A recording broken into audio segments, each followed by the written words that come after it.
Europe 1, il est 9h02. L'interview découverte ce matin, Madame est servie. Caroline Roux, vous recevez Lydia Lecher. Elle a été au service des riches et des puissants pendant 15 ans. Oui, bonjour Lydia Lecher. Bonjour. Alors, vous avez travaillé comme gouvernante avec votre mari chez des patrons très riches et vous avez eu envie de tout raconter, le pire et le meilleur. Vous êtes aujourd'hui avec une perruque et des lunettes. Vous ne voulez pas qu'on vous reconnaisse, ça c'est clair, mais vous craignez quoi ? Je veux juste préserver ma famille et ma vie privée. Alors, vous ne donnez pas le nom des personnes chez lesquelles vous avez travaillé. Pourquoi ? Ce sont des personnes que je connais, qu'on connaît, qui sont très identifiées ? Ce sont des personnalités et par respect aussi pour eux. Par respect parce que voilà, on est lié par un contrat de travail où on s'engage à respecter leur vie privée et à ne rien diffuser. Alors, vous allez nous raconter votre quotidien juste sur votre démarche. Est-ce que vous avez eu quand même des réserves au moment d'écrire le livre, de nous faire entrer dans l'intimité de ces gens-là ? Non, ça m'a semblé comme une évidence. La nécessité de raconter ? Tout à fait. Pourquoi ? Pour moi, au travers des expériences qu'on a eues, il y avait beaucoup de choses positives, tout d'abord. Parce que d'un côté, on vit dans des paradis, il faut le dire. Dans des palaces, on a une qualité de vie assez incroyable. Et de l'autre côté, il y a des abus, il y a des excès qui sont faits. Donc ça m'a semblé comme une évidence. Aussi du fait qu'au travers de toutes ces expériences, je retrouvais des similitudes. Ah, il y en a des similitudes. Chez les patronnes notamment. Alors, quels que soient les patrons et les patronnes notamment, il y a une constance, c'est ce que vous racontez dans le livre, il ne faut jamais se fier à l'entretien d'embauche. Tout à fait. Parce qu'entre le tableau qu'on vous brosse à l'arrivée et ce qui est mis concrètement en place le jour où vous vous installez sur les lieux, il y a un fossé. Un exemple. Souvent, on va vous dire que vous allez travailler 39 heures par semaine. Vous avez vos week-ends. Alors, il faut savoir une chose, dans ce métier-là, c'est pas souvent le samedi et dimanche, les week-ends. Parce qu'il faut savoir que ces gens-là reçoivent beaucoup de week-ends, ce qui est normal, ils profitent de leur demeure. Et on vous dit à l'arrivée, par exemple, que vous allez faire 39 heures. Et en fin de compte, comme vous êtes sur place, vous faites beaucoup plus d'heures. Puisque vous êtes à leur service, puisque 24 vous heures vivez sur 24. chez eux. Ah oui. Vous parlez des abus chez ceux que vous appelez les vilains, vous les avez rebaptisés, qui ont une magnifique résidence près de Rambouillet. Oui. On faisait manger les restes des dîners pourris au personnel. Au personnel, oui. Et chez les vilains, par exemple, il était de coutume, pour eux deux, il y avait un festin à préparer tous les jours, comme s'il y avait 15 personnes. Et les restes partaient dans un frigo. Il faut savoir que ces gens-là ne mangent pas deux fois la même chose.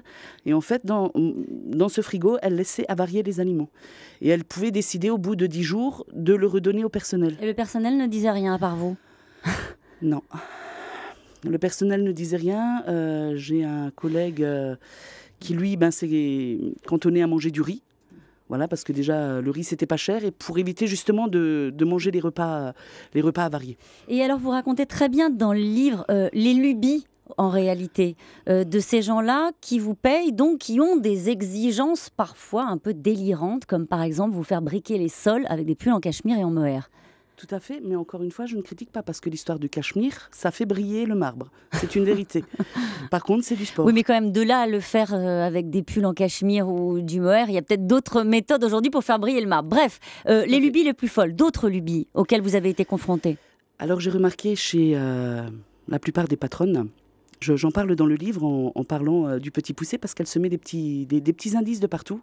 Des feuilles, des feuilles d'arbres, par exemple, entre les pulls, en laine. Des noyaux de cerises dans des endroits improbables, au-dessus du meuble de la salle de bain. Mais qu'est-ce qui se passait si vous ne trouviez pas ces indices, comme vous dites, les cailloux du petit pousset ? Il fallait recommencer. Je pense même qu'elle devait tenir un calepin avec tous les indices qu'elle lâchait. C'est du harcèlement ? Ça peut être une forme de harcèlement. Mais quand on est dans ce métier-là, le goût du service est poussé jusqu'à l'extrême parce qu'on sait qu'ils sont très exigeants. Donc, si vous voulez, on est contraint et on le fait aussi parce que on sait que c'est ce métier-là qui veut là pour ces gens-là. Vous étiez bien payé ? Très bien payé. Il y a des bons salaires. 4 500 € net pour vous et votre mari. Tout à fait. Mais ça ne permet pas tout. C'est ça que vous voulez démontrer dans le livre ? Il y a un certain confort financier, c'est un fait. Mais après, il faut voir l'aspect humain.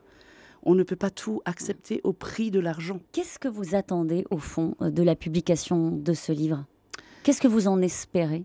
Ce que j'attends, c'est une petite remise en question de ces gens-là pour leur dire n'oubliez pas que vous êtes des hommes et des femmes et que l'argent ne vous donne pas tous les pouvoirs. Il y a des abus qui sont faits, il faut quand même savoir qu'il y a une partie de ces gens-là qui engagent des gens qui ne sont pas déclarés, des gens qui leur sont dévoués, des gens qui travaillent 24 heures sur 24 pour eux, qui ne vont pas toucher de retraite.